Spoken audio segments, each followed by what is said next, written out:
ओम शांति।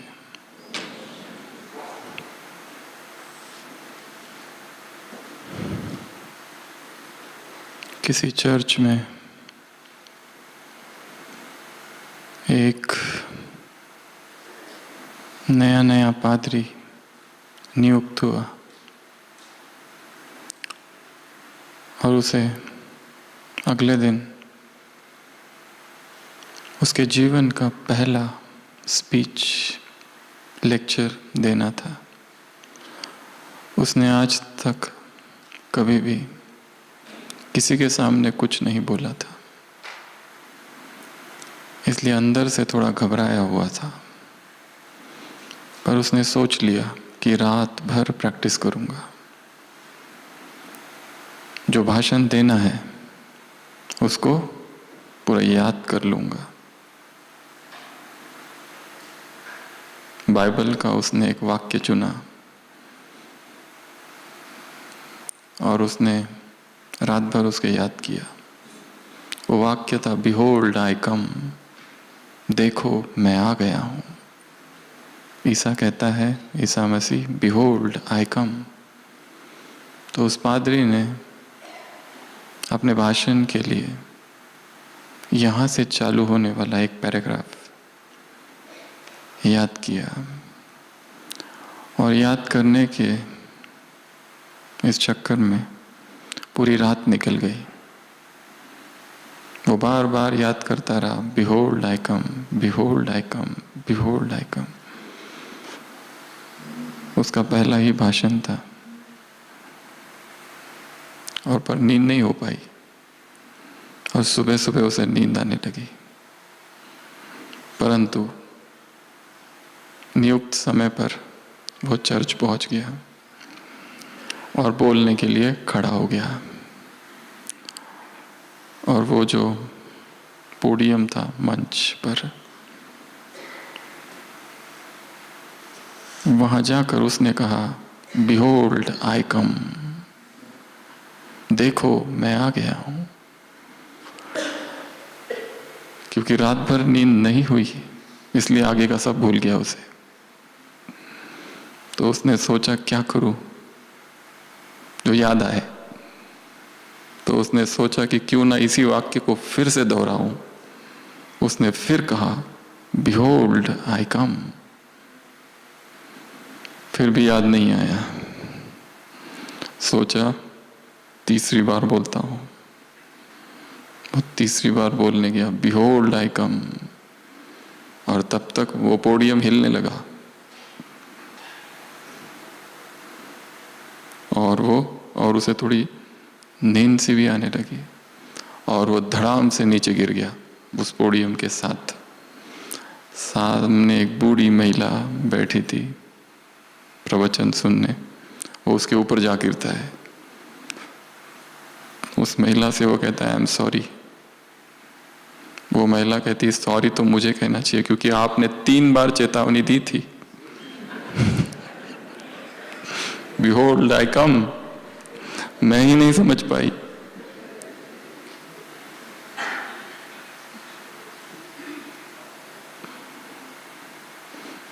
एक बेहोशी जो निरंतर घेरे रहती है चेतना को, और जब जब बेहोशी रहती है तब तक अपघात होते हैं।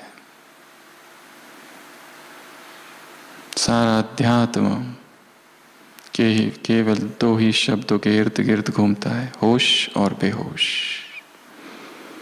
जब हम होश में हैं तब कोई गलती नहीं, और जब हम बेहोश में हैं, बेहोशी में हैं, तो गलतियां हैं। होश अर्थात आत्माभिमान, बेहोश अर्थात देहभान। पाप और पुण्य की इससे बड़ी और कोई परिभाषा नहीं हो सकती कि जो कुछ होश में किया जाए,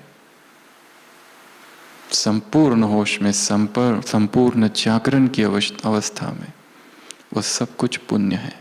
और जो कुछ बेहोशी में किया जाए, वो क्या कर्म किया जा रहा है, इसका महत्व कम है। चेतना की स्थिति क्या है, वो महत्वपूर्ण है। क्योंकि यदि सभी देशों की फिलॉसफीज हम स्टडी करें, तो जिसे हम पाप समझते हैं, किसी दूसरे देश के लोग उसे पुण्य मानते हैं।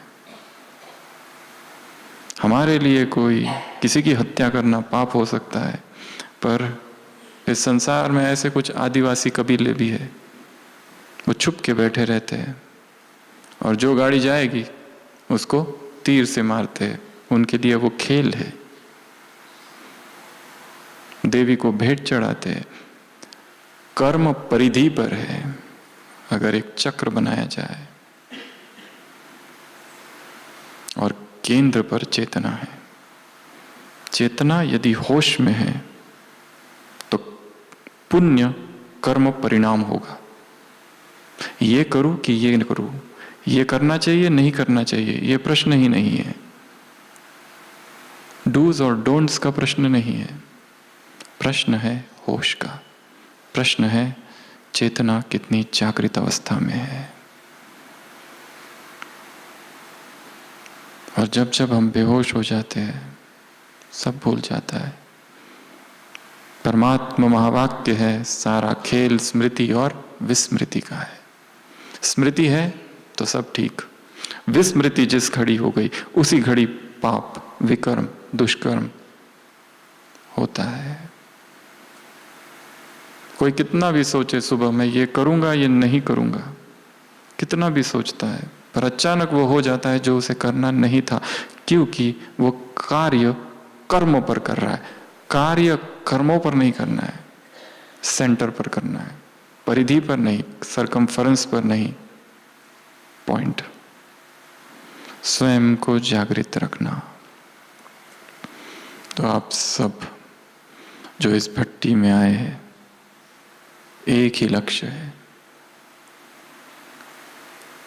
जो ज्योति बुझ गई है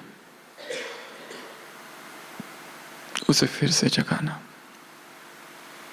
जो स्मृतियां विस्मृतियां हो गई है उन्हें फिर से जागृत करना। किस लिए आए थे और क्या कर रहे हैं, किस लिए कुमारी जीवन अपनाया था, किस लिए कुमारी जीवन अपनाया था, किस लिए कुमार बने थे, किस लिए कुमारी बने थे, किस लिए इस यज्ञ में आए थे। लक्ष्य क्या था? लक्ष्य विस्मृत हो गया है, इसलिए सारी गड़बड़ है। और जैसे हर भट्टी को कहा जाता है, बताया जाता है, आप सब कर ही रहे होंगे, फिर भी एक बार फिर से याद दिला रहे। मधुबन में आने वाली भट्टियों में जो लोग हैं, जो ब्राह्मण आत्मा है, उनके 3 नियम हैं। अगर इन 3 नियमों का पालन किया जाए तो ये भट्टी जीवन परिवर्तन की भट्टी बन जाएगी, टर्निंग पॉइंट बन जाएगा। सबसे पहला नियम, मोबाइल स्विच्ड ऑफ। अभी भी अगर किसी का मोबाइल चालू है, जेब में है, बंद। इलेक्ट्रॉनिक सभी डिस्टरबेंस से मुक्त। किसी से कोई संपर्क नहीं। दूसरा, मौन। एक दूसरे से बात करते हुए तपस्या नहीं की जा सकती। पूर्ण मौन। जितना हो सके डाउन कास्ट आइज, आंखों को नीचे ही रखो चलते फिरते, क्योंकि ऐसा अवसर, ऐसा मौका फिर नहीं आएगा। सेवाएं तो उधर कर ही रहे, यहाँ सेवा करने नहीं आए, यहाँ स्वोन्नति के लिए आए, चुप हो जाने के लिए आए हैं। Absolute silence. और तीसरा नियम, इस कैंपस से बाहर कहीं नहीं जाना, कैद हो जाना। ओम शांति भवन मेडिटेशन हॉल, चार धाम, डाइनिंग, अपना कमरा, बस।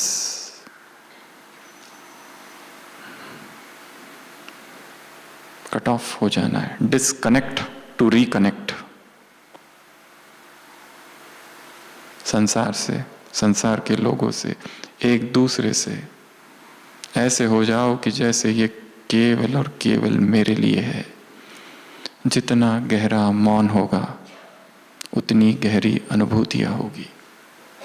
यदि मौन ही नहीं तो कोई अनुभव नहीं होगा। फिर यहाँ आना केवल एक मनोरंजन रह जाएगा। यहाँ आना, आए, खाया पिया, थोड़ी बहुत क्लासेस सुनी, बैठे और गए सेवा केंद्र पर, और वहाँ जाकर अनुभव सुनाया कि हमने बहुत अच्छा अनुभव किया। ये कुछ समय चलेगा, 10-15 दिन, उसके बाद सेम जैसे थे। ये भट्टी का लक्ष्य है बड़ा गहरा ऑपरेशन करना है। इतना कुछ भरा है आत्मा में, हमें ही नहीं पता क्या क्या है।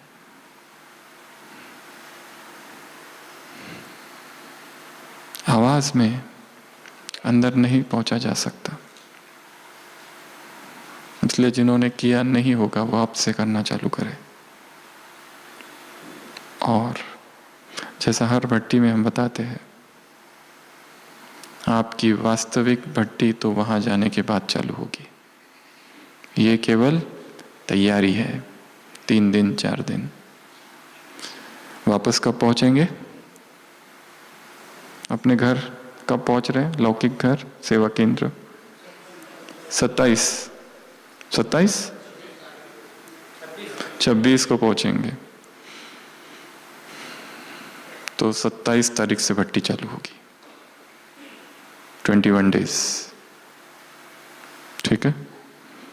और 27 बड़ा अच्छा दिन है।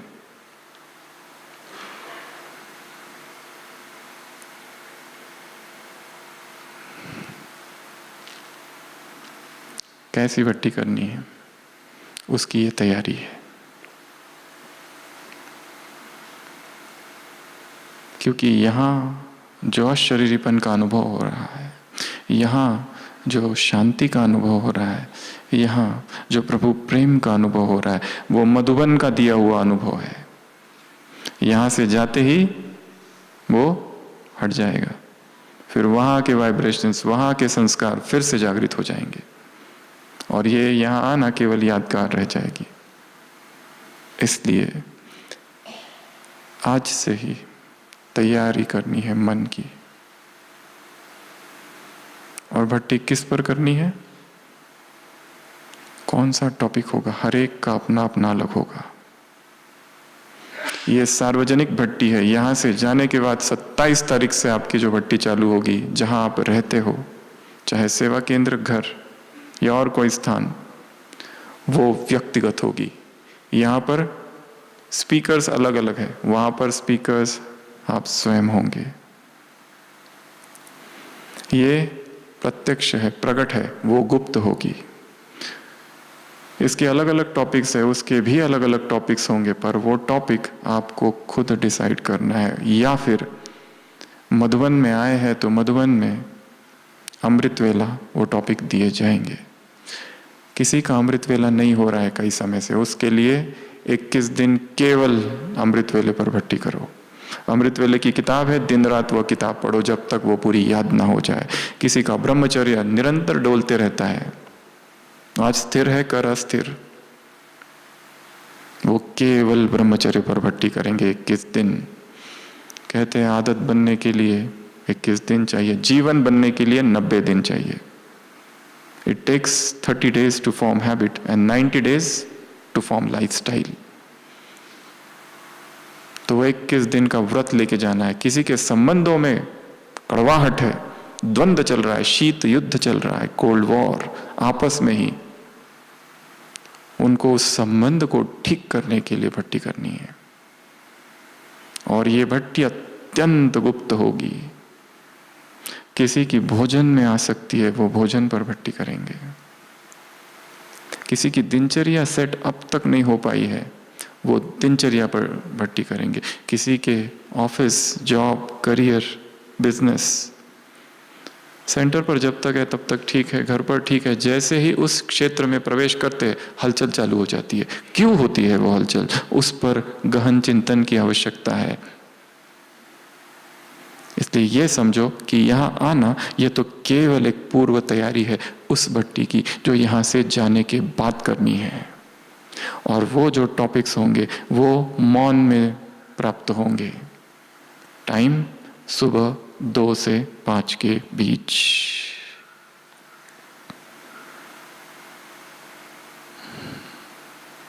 जल्दी सो जाओ, जितना हो सके भोजन हल्का रात्रि का, ताकि 1:30-2 बजे उठ सको। क्योंकि मधुबन का ऐसा वायुमंडल और कहाँ मिलेगा। तपस्वियों की तपोभूमि है ये, ब्रह्मा की कर्मभूमि और कर्मातीत भूमि है ये। दादियों के चरण कमल इस धरती पर पड़े हैं। यहां तपने के लिए आए हैं, मनोरंजन के लिए नहीं। तपना है। बाकी सब चीजें तो वहां पर भी की जा सकती है, परंतु यह अवसर मिला है। सभी सेवाओं से सभी फारिग है, किसी को यहाँ कोई सेवा नहीं है, सब कुछ मिल रहा है। ये सब कुछ मिलते हुए भी यदि हम भोग और विलास में डूबे रहे तो काम अपूर्ण रह जाएगा। और काम बहुत बड़ा है, पता नहीं अंदर क्या क्या भरा है। ऊपर ऊपर से तो सफाई हो रही है विकारों की, पर विकार सबकॉन्शियस माइंड में है जिसकी हमें कोई खबर नहीं है। इतनी गहरी ईर्ष्या बैठी है, कोई घृणा है किसी आत्मा के प्रति। ऊपर से तो हमारे नारे हैं हम विश्व कल्याणकारी है, परंतु जैसे ही कोई एक आत्मा सामने आ जाती है अचानक मन में हलचल होती है। अचानक किसी ने 10 साल 20 साल पहले अपमान किया था, कुछ कहा था, उसकी वो बात अब तक याद है। संडे की मुरली, जरा भी घृणा ना हो किसी के प्रति। विकार बहुत बहुत सूक्ष्म है, दिखाई नहीं देते हैं। क्यों नहीं दिखाई देते? क्योंकि पानी हमेशा हिल रहा है। शांत कर दो उसको। इस भट्टी का लक्ष्य रखो अनुभूति। ये क्लासेस बहुत सुन सकते हैं, ऑडियोज बहुत है अवेलेबल। बाढ़ आई है इंटरनेट पर क्लासेस की। यहां लक्ष्य रखना है अनुभूति, यहां लक्ष्य रखना है मौन, यहां लक्ष्य रखना है एकांत, स्थूल एकांत, सूक्ष्म मौन, स्थूल मौन। No contact with the world. क्योंकि अंदर जाना है, बहुत गहरा काम है। ऑपरेशन होता है तो रेड लाइट लगता है, नॉट अलाउड बाहर के लोग। ये भी एक ऑपरेशन थिएटर है। चीरा लगा रहे, पता नहीं क्या आएगा, मन पर चीरा लगा रहे। जन जन के विकार। छोटा सा बच्चा पालने में कितना निरागस लगता है, कितना निर्दोष दिखाई देता है, परंतु उसमें सब कुछ है, जन्म जन्म का किचड़ा भरा हुआ। वो धीरे धीरे प्रकट होता है। इसलिए ये 3 नियम। Mobile switched off. जो प्रशासन में है और जिन्हें बहुत जरूरी है उनकी बात अलग, पर बाकी लोग बंद। ये काम उसी दिन करना है और किया भी होगा कहीं नहीं जिस दिन आए थे। दूसरा, आपस में बातचीत बंद। No sharing of experience. भोजन करो तो मौन में, ध्यान दृष्टि भोजन की थाली में, कॉन्शियस ईटिंग धीरे धीरे याद में। चलो तो फरिश्ते जैसे। यहां के इंस्पेक्टर बनकर नहीं आए हैं। यहां क्या दोष है और कौन क्या करता है इससे कोई लेना देना नहीं। जो करने आए हो वही करके जाना है। Mind your own business.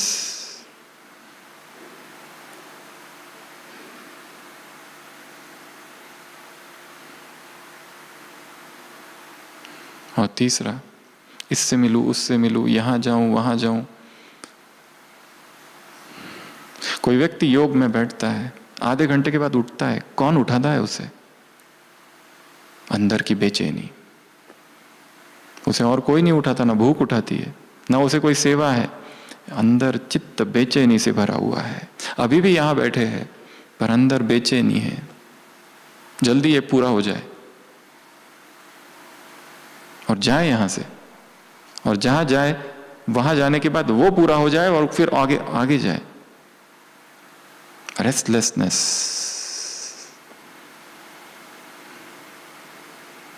इसलिए कहा लिखा बहुत, सुना बहुत। यहां केवल लिखने सुनने के लिए नहीं आए, अनुभूति। यहां अभी अभी बैठे बैठे ही चित्त को शांत कर दो। जो क्लासेस यहां सुन रहे हैं,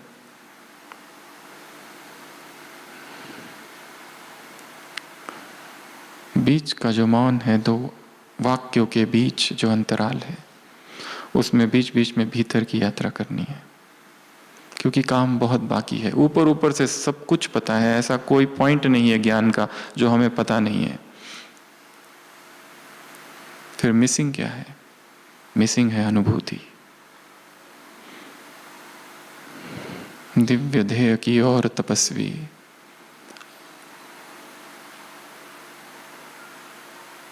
अविचल बढ़ता चल, गीत है। देह हमारा बहुत ऊंचा है, लक्ष्य बहुत ऊंचा है, और हम कहीं ना कहीं भटक गए हैं। ये भटकन बहुत सूक्ष्म है।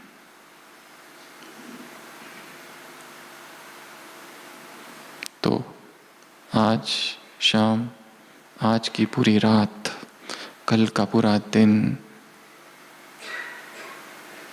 कल की रात, एक एक दिन और एक एक रात क्रांति का दिन हो और क्रांति की रात हो।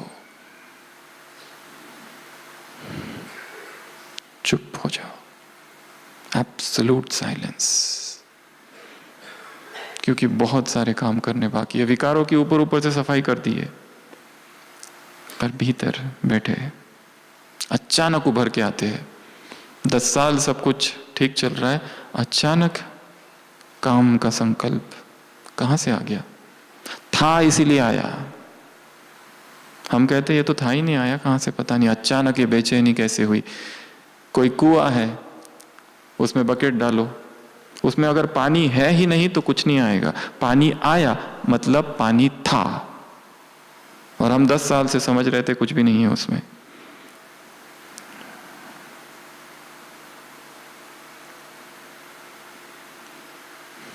ध्येय बहुत ऊंचा है, लक्ष्य बहुत ऊंचा है, और वो जब विस्मृत हो जाता है, बेहोशी सी आ जाती है। किसी अव्यक्त वाणी में बाबा ने कहा था, ये है रूहानी बेहोशी।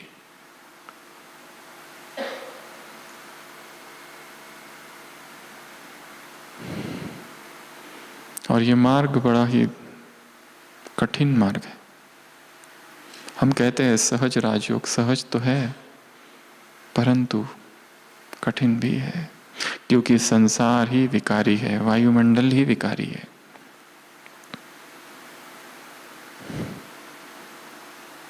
तो आज के इस सत्र में ये जो पथ है, जो उस दिव्य लक्ष्य की ओर, ध्येय की ओर जाता है,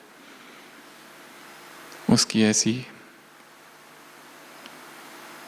8 उस प्रिंसिपल्स कहो या 8 सूत्र कहो, 8 सूत्र जो हमें अपने अंदर लेने हैं और इस पथ पर आगे बढ़ना है। और 8 प्रकार की बाधा है, वो कौन सी, इसकी हम चर्चा करेंगे।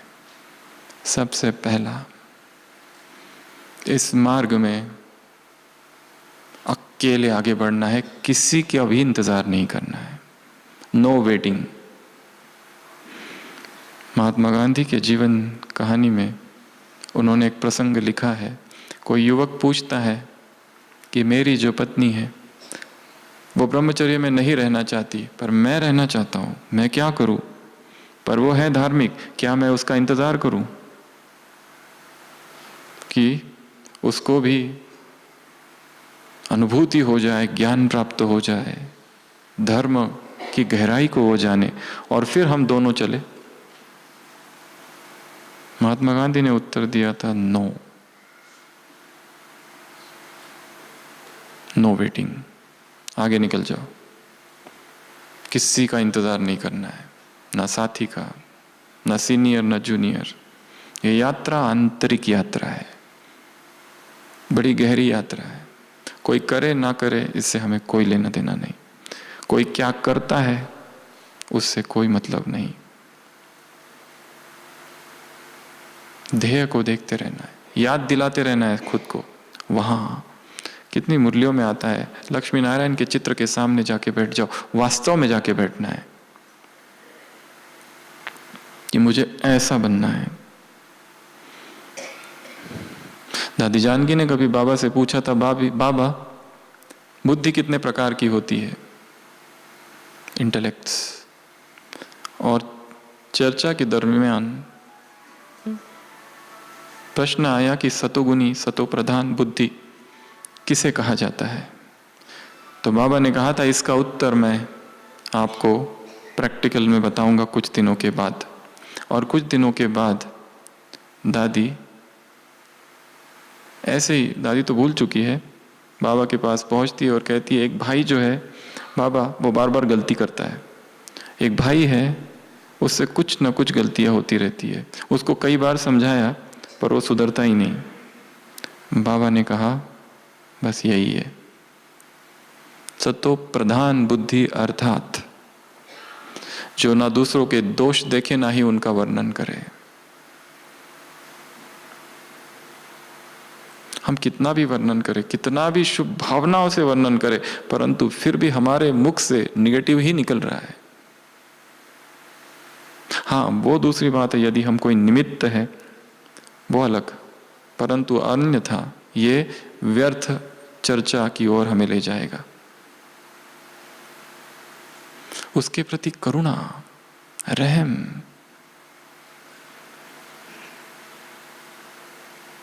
ये करुणा की बड़ी ऊंची अवस्था है। अनंत करुणा, अनंत मुदिता, अनंत उपेक्षा, अनंत मैत्री, इन चार चीजों को बौद्धिज्म में ब्रह्म विहार कहा जाता है। बौद्ध धर्म भगवान को नहीं मानता, बौद्ध धर्म आत्मा को नहीं मानता, परंतु ब्रह्मा को मानता है। The highest human being Brahma को माना गया है बौद्ध धर्म में, और ब्रह्म विहार कहा गया है। ब्रह्म विहार अर्थात अनंत मैत्री, किसी से भी शत्रुता नहीं, सभी मेरे मित्र हैं। अनंत करुणा, चाहे कितने भी दोष हो, मुरलियों में आता है कोई रावण की तरह भी हो, परंतु कौन सा भाव? करुणा का भाव, अनंत करुणा। कितने भी किसी में दोष रहने दो, हम में भी तो दोष है।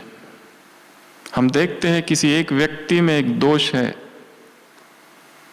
और वो ठीक नहीं हो रहा है, वो ठीक कोशिश भी नहीं कर रहा है और हमें बड़ी घृणा है, पर हम ये भी तो भूल रहे हैं कि हम में भी तो ऐसा कोई दूसरे प्रकार का दोष है।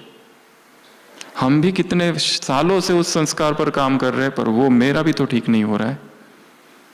हमें किसने अधिकार दिया है उसके दोषों की चर्चा करने का? जज not and E shall not be judged, Bible में वाक्य है, तुम जज नहीं करो किसी को भी, क्योंकि डायरेक्टर बैठा है, उसे संपूर्ण ड्रामा पता है। हमारा ट्यूब्यूलर विजन है, बस हम इतना ही देख पा रहे हैं जो सामने दिख रहा है, बस।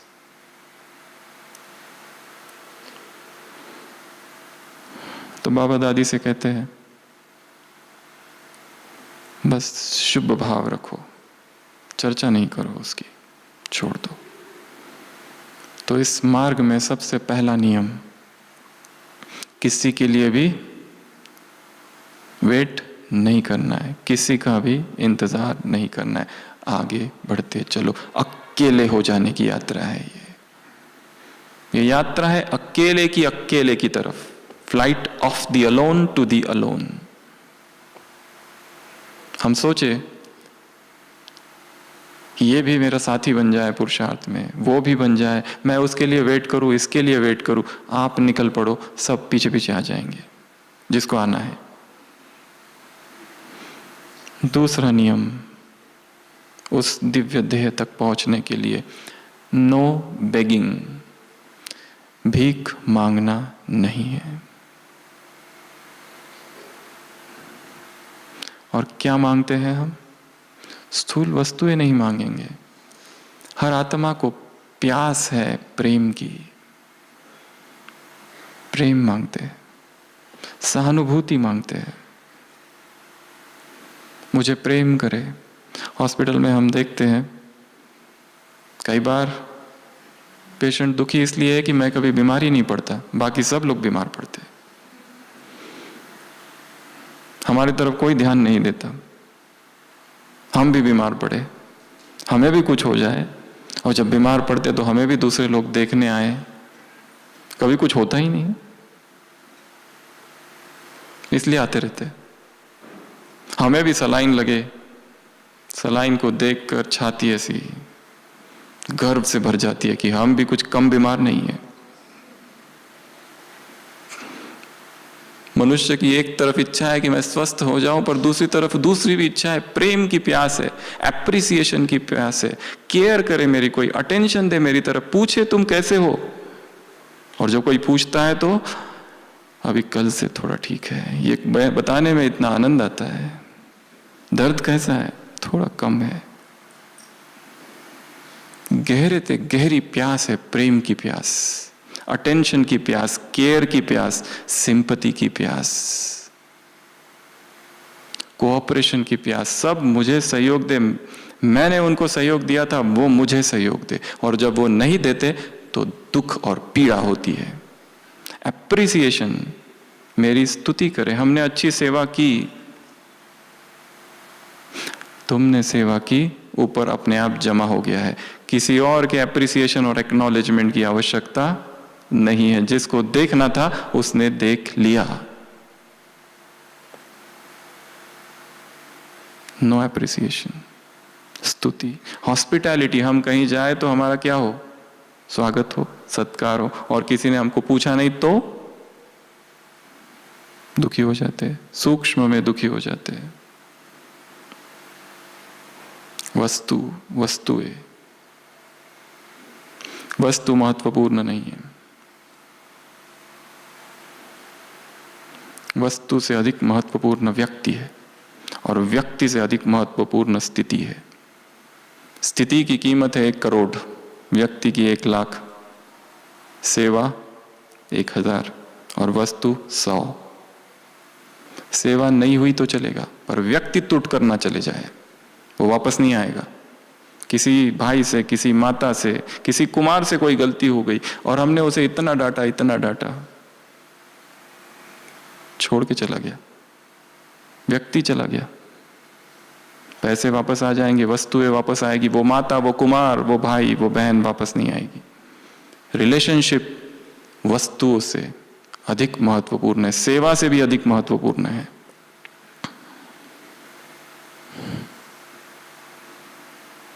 शांतिवन में एक भाई है जो अपना अनुभव सुनाता है। बहुत नया आया, जब शांतिवन बना ही था सेवा के लिए, सबने सुना भी होगा।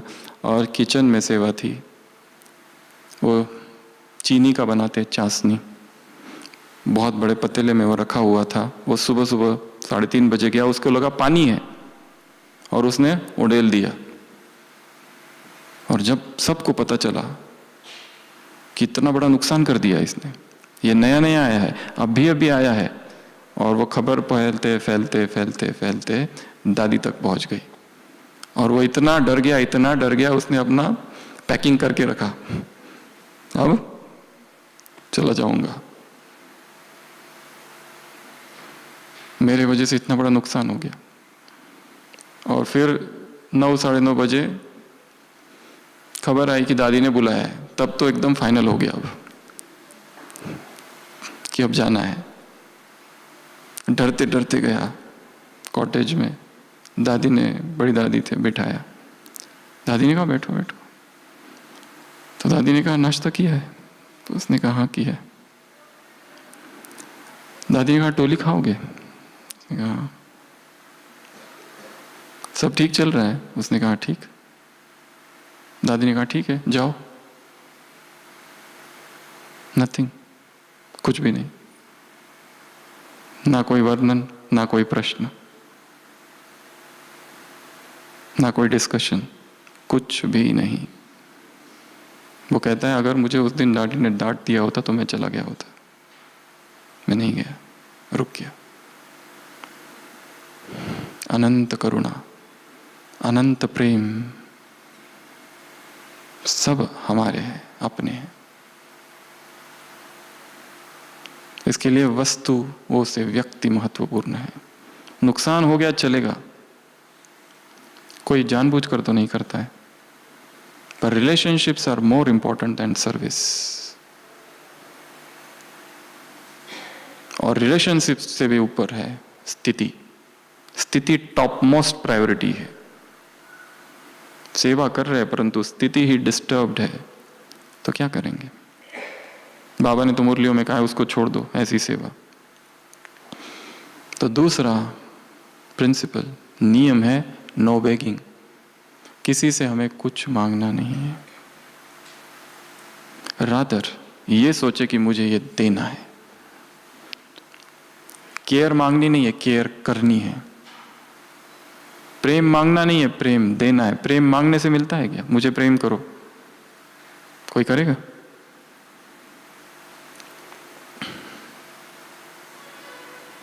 तीसरा, नो कंप्लेनिंग। ये जो मार्ग है, लक्ष्य इतना ऊंचा है, यदि हमारा सारा जीवन कंप्लेंट में जाता रहे, कंप्लेंट में एक निगेटिव ऊर्जा है, और ग्रेटिट्यूड में, धन्यवाद में, अहोभाव में, कृतज्ञता में एक पॉजिटिव ऊर्जा है। जो मिला, जितना मिला, हम बहुत खुश हैं। अंग्रेजी में एक फिनोमिनन है साइकोलॉजी में, हिडॉनिक ट्रेडमिल। उदाहरण, एक व्यक्ति गरीब है, वो सोचता है मुझे पैसे मिल जाए मैं अमीर बन जाऊं, मेरी सारे दुखों का कारण पैसों की कमी है। एक दिन लॉटरी लग जाती है, वो अमीर बन जाता है, खुशी आ जाती है। पर देखा गया कुछ समय के बाद खुशी का जो ग्राफ है वो धीरे धीरे उतना ही हो जाता जो पहले था। अभी पैसे है परंतु खुशी उतनी है जितनी पहले थी। संसार का कुछ भी मिल जाए, थोड़े समय तक उससे खुशी मिलती है, कुछ समय के बाद उसके रहते हुए भी स्थिति वैसी ही हो जाती है जो पहले थी। हिडॉनिक ट्रेडमिल फिनोमिनन। संसार की कोई भी वस्तु आत्मा को तृप्त नहीं कर सकती। आत्मा अनंत है, अनंत की प्यास अनंत ही मिटाएगा। बाहर का सब कुछ मिल गया, इतना नाम, इतनी प्रशंसा, पद, पोजीशन, पोस्ट, चाहे अध्यात्म में या लौकिक में, बाहर का कुछ भी मिल जाए, आत्मा बेचैन ही रहेगी, क्योंकि आत्मा अनंत है। Infinite can not be satisfied by anything which is finite. जो फाइनाइट है, जो आदि अंत वाला है, जो हद है, वो बेहद को कभी भी तृप्त नहीं कर सकेगा, क्योंकि चेतना बेहद है। उसकी प्यास तो बस वही मिटा सकता है। इसलिए कहा, इस भट्टी में लक्ष्य रखना है, आत्मा को प्रभु प्रेम से भर दो। इतना भर दो, इतना भर दो कि देहधारियों में जो आसक्ति है, मोह है, वो सब टूट टूट कर गिर जाए। ओम शांति भवन के सामने पेड़ है, सुबह देखा कैसे सूखे पत्ते गिरे रहते हैं, वैसी वासनाएं टूट कर गिर जाए, हमें निकालनी ना पड़े, हटानी ना पड़े, अपने आप गिर जाए, व्यर्थ हो जाए इच्छाएं। Desire for fame is the greatest enemy in spirituality. Swami Vivekananda ने कभी कहा था कि नाम की इच्छा अध्यात्म में सबसे बड़ा शत्रु है। मेरा नाम हो जाए, लोग मुझे जाने, यह इच्छा ही योगी के पतन का कारण है। तो तीसरा, नो कंप्लेनिंग। जो है, जो मिला, इसमें तृप्त हूं। सोचते हैं यहां से कहीं और चला जाऊं तो वहां अच्छा होगा। यहां एक रावण है, वहां 10 रावण बैठे हुए हैं। यहां जो है कम से कम वो परिचित तो है, उसको जान तो लिया है इतने सालों से। वहां 10 नए रावण है, अपरिचित। इसके लिए इच्छा कि स्थान बदल जाए, ये व्यक्ति बदल जाए, बाबा इसकी ट्रांसफर करो।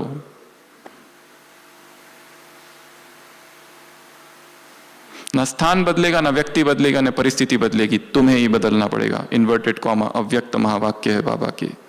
ना स्थान बदलेगा, ना व्यक्ति बदलेगा, ना परिस्थिति बदलेगी, तुमको बदलना है।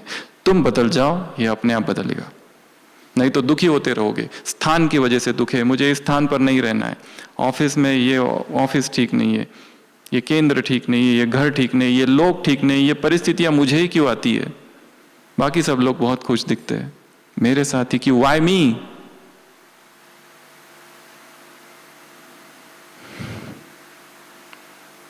No complaining. चौथा, नो डिपेंडेंसी, किसी पर भी निर्भरता ना हो। मनुष्य का स्वभाव है, वह निर्भर होना चाहता है दूसरों पर। फिजिकल डिपेंडेंसी भी ना हो, अकेले चलो। इंटेलेक्चुअल डिपेंडेंसी भी ना हो, हमें कोई काम दिया गया, ये सेवा करनी है, ये आर्टिकल लिखो, हम कहते हैं हमारा चिंतन नहीं होता, तुरंत भागते हैं किसी के पास, तुम लिख कर दो। क्यों?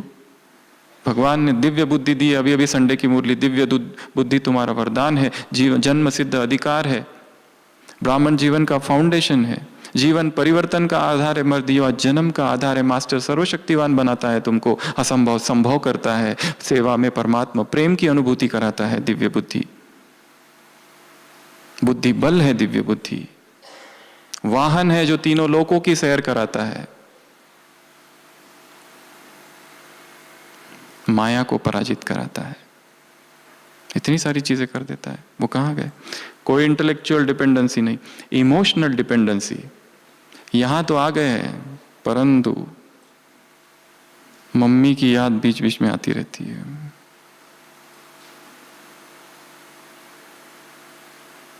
इमोशनली डिपेंडेंट है।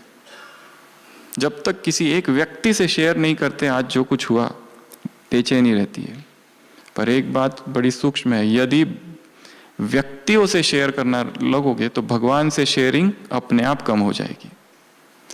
हमारे जीवन में परिस्थिति आई, हम किसी के साथ बैठे और ढेर सारा उसको बताए, अब बाबा के कमरे में जाओ, क्या बताओगे, वापस रिपीट करोगे, अपने आप कम हो जाता है। फिर वही व्यक्ति जो सुन रहा है वो अच्छा लगने लगता है। इमोशनल डिपेंडेंस, इमोशनल स्लेवरी है रादर, वो गुलाम बन जाते हैं, वो चाहिए और उसकी हर चीज अच्छी लगने लगती है, उसके प्रति एक आकर्षण उत्पन्न हो जाता है, मोह। और वो यदि भाई है और बहन है, बहन का भाई बहन के प्रति और भाई का बहन के प्रति, तो वो स्पिरिचुअल फ्रेंडशिप फिर वहीं नहीं रुकती, वो आगे बढ़ती जाती है।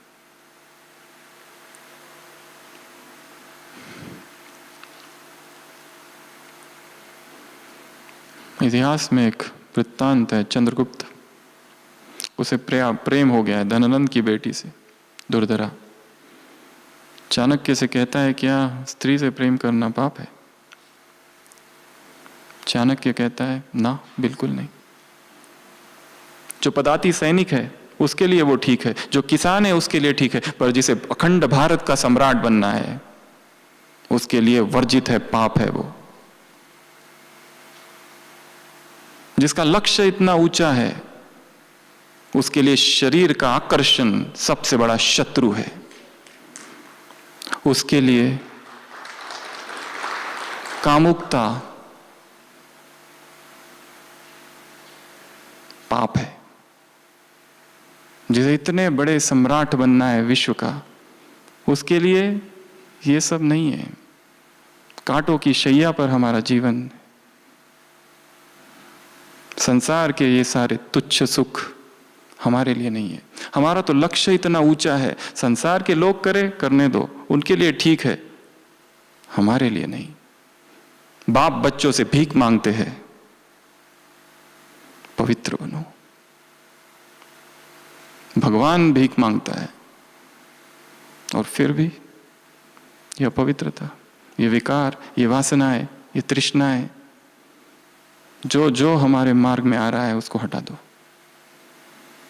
वो व्यक्ति हो, इलेक्ट्रॉनिक्स हो, कुछ भी हो, फिर वस्तु हो।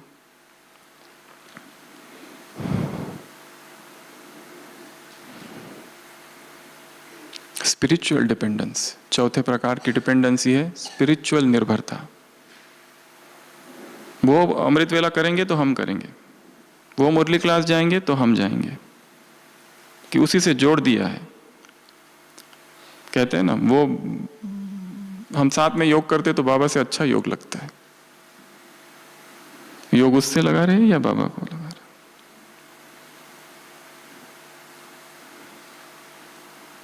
फाइनेंशियल डिपेंडेंसी, कुमार स्पेशली, किसी पर भी डिपेंडेंट नहीं रहो, अपने पैरों पर खड़े हो जाओ। भीख नहीं मांगनी है किसी से भी, कुछ नहीं मांगना है।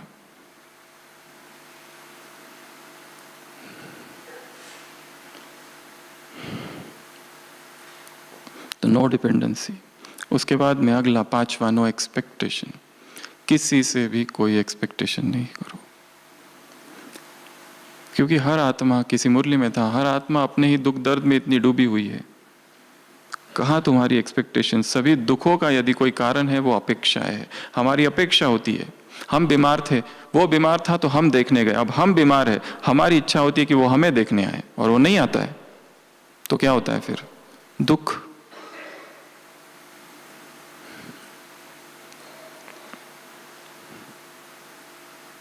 No expectation policy, zero expectation policy. सारे एक्सपेक्टेशंस बाबा से, वो करेगा, जीवन उसको दिया है, उसे पता है मैं कहाँ हूं, मैं क्या कर रहा हूं, किस परिस्थिति में हूं, उसकी नजर मुझ पर है। उन दो आंखों के पीछे वो परमात्मा बैठा है, वो देख रहा है वहां से। हम यहां हैं और ये बाबा है, ये दो आंखें हैं ब्रह्मा की।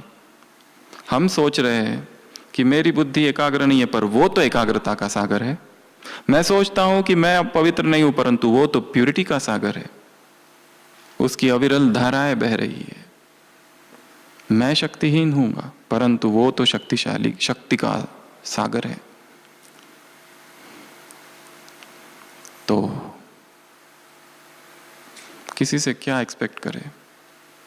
और मनुष्य कुछ कर भी दे हमारे लिए तो क्या हम खुश होंगे? कभी नहीं हो सकते। कितना भी कोई कर दे, कोई कहे कि मैं तुम्हारे पीछे खड़ा हूं, बस तुम चलो, ठीक है, सहयोग दे रहे, अच्छी बात है, पर हम एडिक्ट ना हो जाए व्यक्तियों के, उनके मदद के।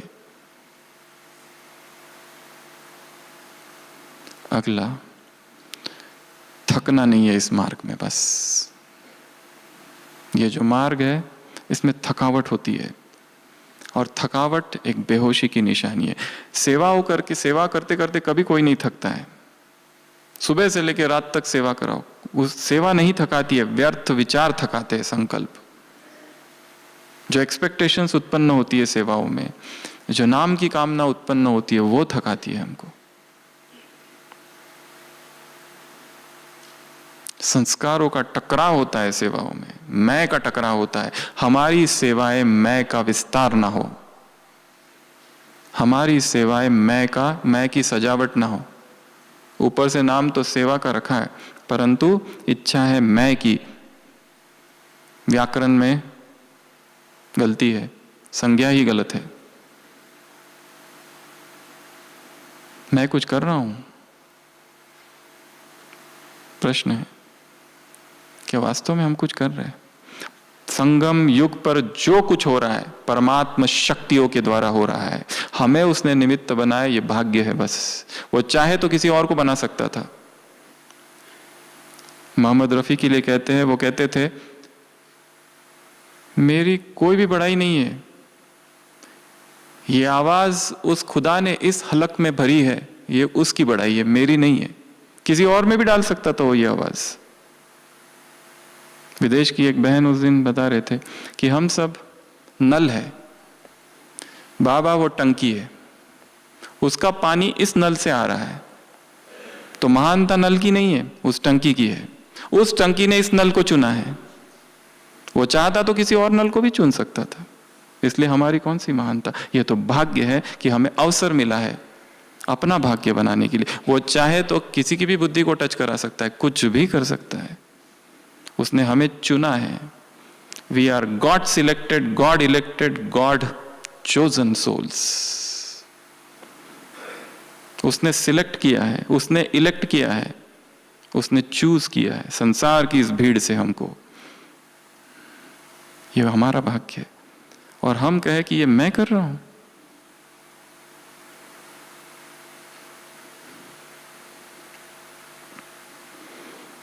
एक बैलगाड़ी है, वो जा रही है, और जब भी वो बैलगाड़ी जाती है एक कुत्ता पीछे आ जाता है नीचे, और वो भी साथ साथ चलने लगता है, साथ साथ चलने लगता है रोज। और धीरे धीरे वो सोचता है ये मैं उठा रहा हूं। अगर मैं हट जाऊं तो शायद ये गिर जाए पूरा। वो क्या सोच रहा है? मैं। एक छिपकली जा रही है छत पर जाके रोज, और सोचती है मैं अगर हट जाऊं तो ये छत गिर जाएगा, मेरी वजह से मैंने थमा के रखा है इसको। हम ये कहे कि ये मैंने की सेवा, तो क्या कहेंगे इसको? हम कुछ भी नहीं कर रहे, कुछ भी नहीं। यहां हम आए, क्या हम अपनी इच्छा से आए? उसने लाया, वो है वो समर्पण भाव। हम कुछ है ही नहीं। जो सेवाएं हमसे हुई है, काल्पनिक उदाहरण सूरज भाई जी कई बार देते हैं। बहन एक बाबा के पास गई, बाबा कहते बताओ बहन क्या किया आपने? वो कहती है बाबा ने पूछा इसलिए, नहीं तो नहीं बताने वाली थी। बहन जी कहते हैं कि बाबा इतने सेंटर ये सब हुआ, इतने कोर्स, इतनी कुमारियाँ कन्याएं, ये सब कुमार, और क्या किया? इतने कोर्स, इतने प्रोग्राम और ये सब किया। और क्या किया? विदेश, देश विदेश की यात्राएं की, वहाँ सेवा की, सब कुछ सफल किया। और वो सब होने के बाद बाबा कहते हैं बच्ची ये सब तो मैं कर रहा था, तुमने क्या किया? ये सब मैं कर रहा था, तुमने क्या किया? हम कुछ कर रहे हैं? वो चाहे तो जो शक्ति उसने हम में भरी है वो वापस ले ले, हम गिर जाएंगे नीचे। इसलिए सेवाओं का जो भी विस्तार हो, एक बात भूलनी नहीं है, तपस्या का भी विस्तार हो, भूलना नहीं है। जगदीश भाई जी कहते बाबा को साष्टांग दंडवत, शिव बाबा को। क्या हूं मैं? कुछ भी नहीं। यू नॉट मी, तुम, मैं नहीं।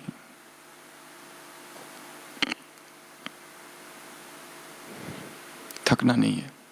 गिरोगे फिर खड़े हो जाओ, जितनी बार गिरोगे फिर खड़े हो जाओ। उस विकार में जाने से तो, छोड़ने से ये अच्छा है, फिर से खड़े हो। कम से कम वो विष तो नहीं पी रहे। अमृत नहीं मिल रहा है मतलब विष पिए? माना अमृत बहुत महंगा है, मिलता नहीं है अतीन्द्रिय सुख इतना जल्दी, तो इसका मतलब क्या जाके विष पिए? नो। फिर उठो।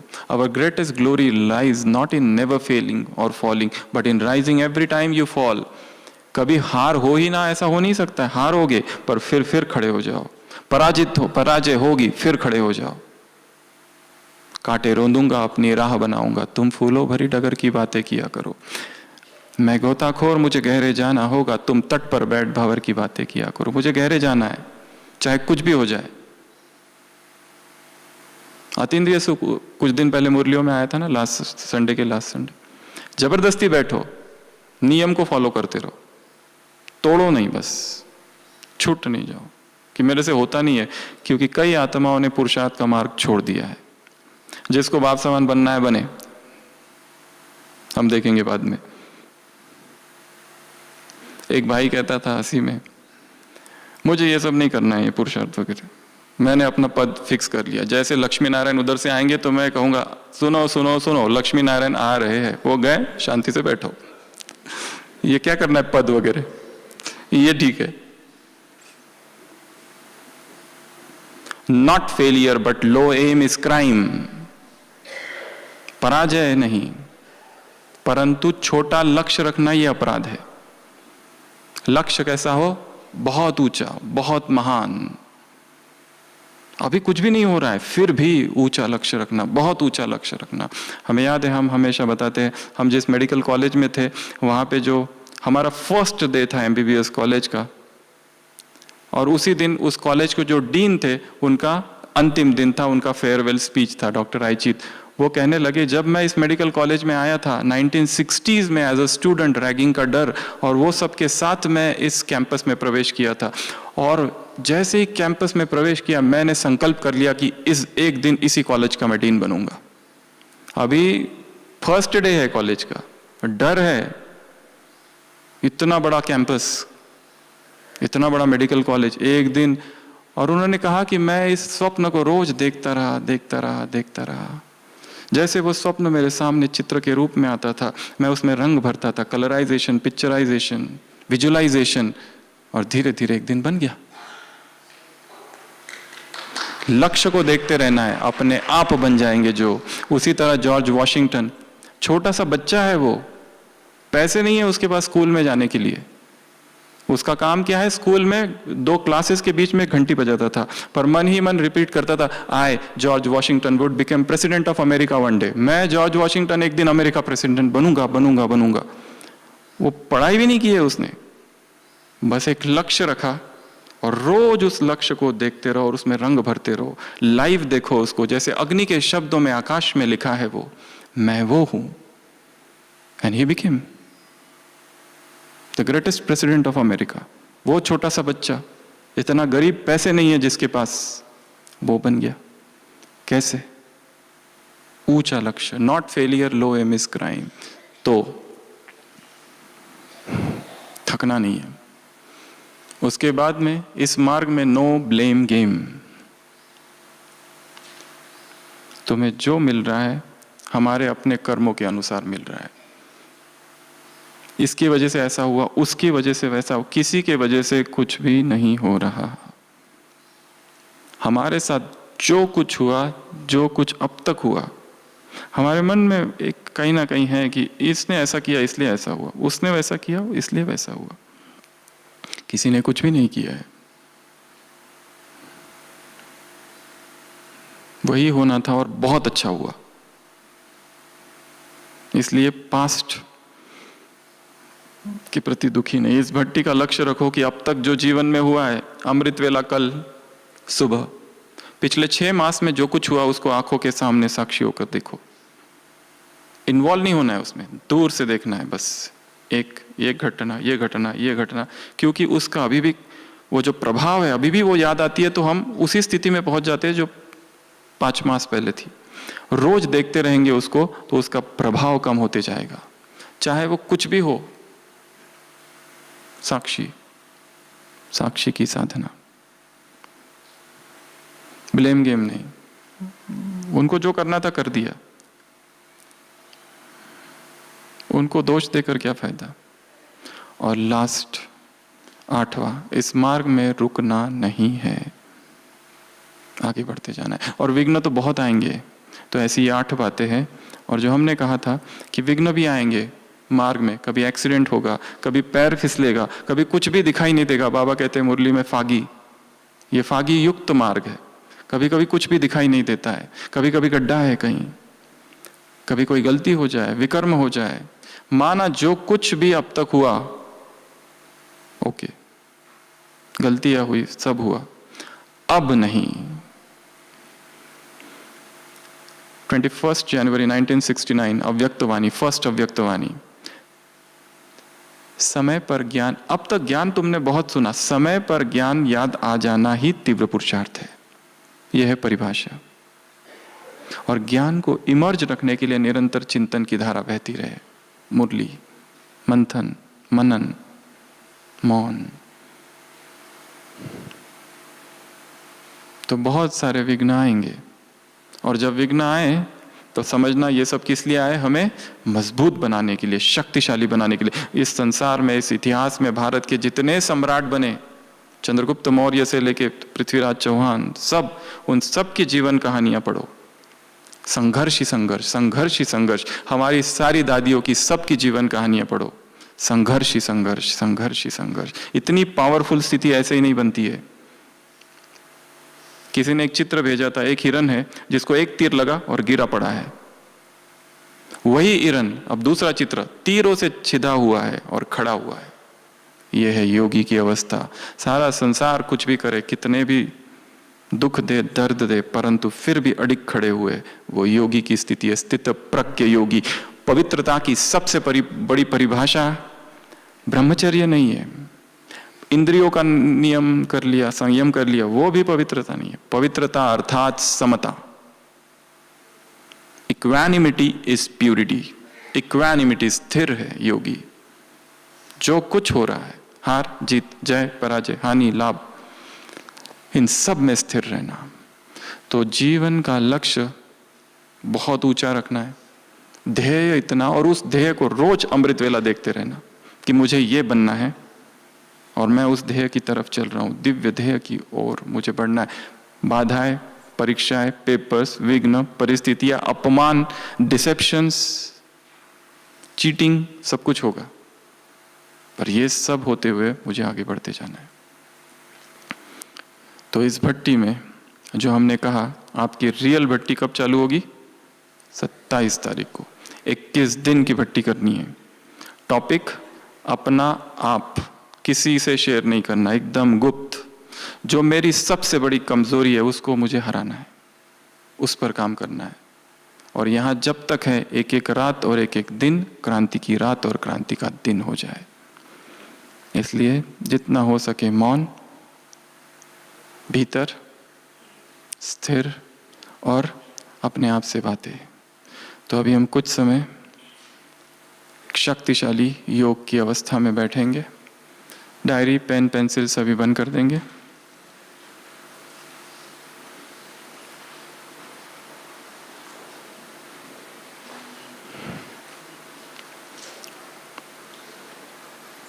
अगले 20 मिनट के लिए स्थिर बैठना है। योगी अर्थात सबसे पहला पोस्चर, हिलना नहीं है। शरीर हिलता है तो मन हिलता है। उंगली भी न हिले, इतना स्थिर। जहां हाथ रख दिया बस रख दिया। अब